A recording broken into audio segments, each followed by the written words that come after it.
Hello, hello, everyone. We are back. I know we had a week off here. Sorry, I'm just trying to fix the camera here. Okay, we're good. Yeah, so I apologize for the week delay here. Just had to get some things in order. But we're back, ready to go for some awesome resources this week. Hopefully, getting more into Psychonauts as we finish that. A lot of good stuff here coming up. So, uh, welcome to Level Up Mental Health. We got a great topics here for us tonight. This first one is going to be related to defense mechanisms. Now, this is a great one of just kind of psychoeducation for us to kind of remind ourselves of what we may respond with when we're experiencing kind of cognitive distress in a way. Particularly in a sense where if we're experiencing something that is making us uneasy or just in a way where we're, again, trying to protect ourselves, we're going to deploy some of these defense mechanisms. So let's take a look at what they are and go from there. All right, here we are. So we are at the defense mechanisms handout here. And like I was saying, when this happens, it's due to the fact of when we're experiencing a particular distressful moment, right? And this leads to us having distorted thinking through a lot of these defense mechanisms. So when we're going through this, I want you to think about what you can identify as your defense mechanisms, and when you deploy these kind of responses, what kind of leads you to experience this, right? What sort of triggers lead you to one of these defense mechanisms that you may employ, right? So, for let's go through kind of the list here. We'll talk about what each of them are, and then we'll go from there. So, just give me 1 second. Let's just do adjustment here.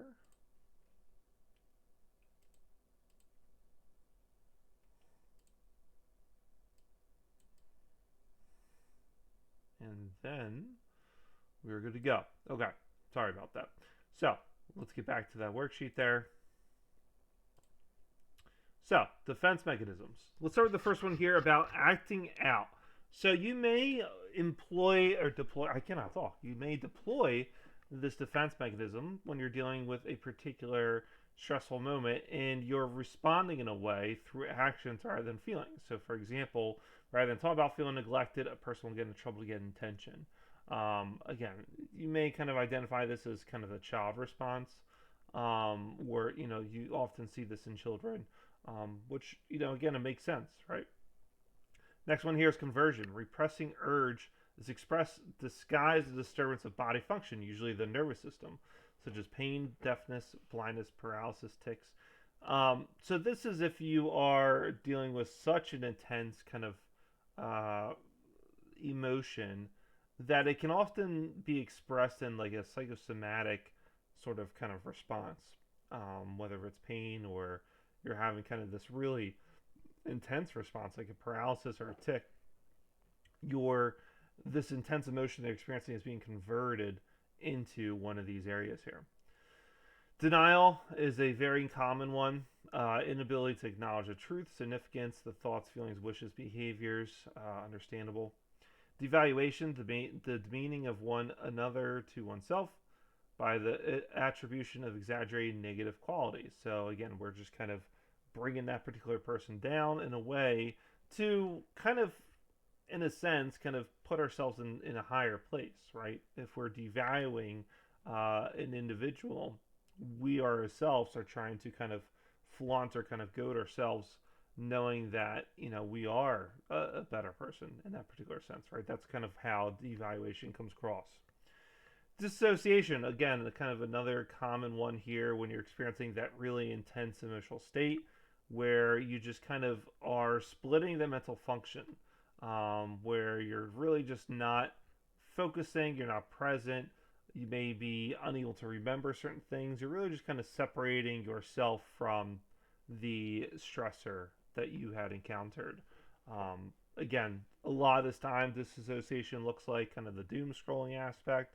And again, it's when you're dealing with a lot of stress. You're just trying to get that escape. Displacement, directing an impulse, wish, or feeling toward a person or situation that is not a real object, permitting expression in a less threatening situation, such as a man comes home from a bad day at work and starts an argument with his partner. So again, you're taking that stress that you have, you're not directly confronting it, you're putting it on to someone else, and now leads to that, a difficult reaction.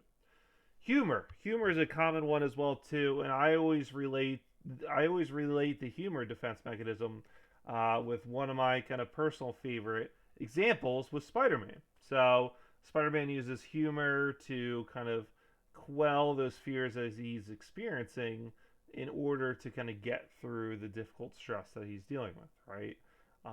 So humor is very common, sarcasm, kind of jokes, and in that sort of intense fear that you were experiencing. So in a way, Spider-Man's using those defense mechanisms to kind of protect himself, right? Idealization. So this is kind of a common one as well too. Or I'm sorry, I was thinking of intellectualization, but idealization is one as well, where there's an overestimation of an admired aspect of or attribute of another identification. A person patterns themselves after another. So again, it's just a way where it's kind of that all or nothing sort of kind of response. It's an overestimation, kind of an overexertion of a particular quality that is, really just kind of putting a blinders over the reality of the situation. This one here, intellectualization, is a very common one where a person may avoid uncomfortable feelings by focusing on facts, logic, and using complex terminology. The focus is placed on the words rather than the emotions. Again, this individual is focusing more on kind of maybe more so the logic, and the emotions kind of kick to the wayside. And it's interesting because a lot of us feel that, oh, if you just have the facts, then that's what do we need emotions for, right? But the emotions allows us to kind of feel, kind of relate, connect with others, and also know that there's nuances through everything, right? If we live kind of the matter of the fact, it's hard to really kind of have that connection, which again, it's understandable.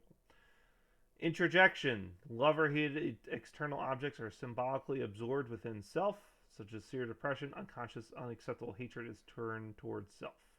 The intense kind of, again, stress related toward that individual. Projection, kind of another one as well too. Attributing one's own disowned attitudes, wishes, feelings, and urges to an external object or person. Someone is yelling and accuse the other person of yelling at them. So it's kind of just like you're deflecting in a way of what that experience is, right? So if someone's yelling at you, the person says, "Well, you're yelling at me," So being able to kind of just know that it's that kind of wishes, feelings that's being brought towards someone else, but really that's what they're feeling. Rationalization, kind of giving believable explanation for irrational behavior, again kind of related to intellectualization in a way.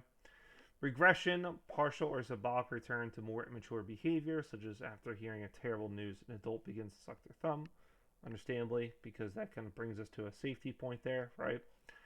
Repression, unconscious forgetfulness, or complete inability to remember distressing feelings, ideas, or situations. Repression and denial often kind of get, a lot of these may kind of get blended together, but there's little kind of deviances throughout them. So the repression, I cannot talk.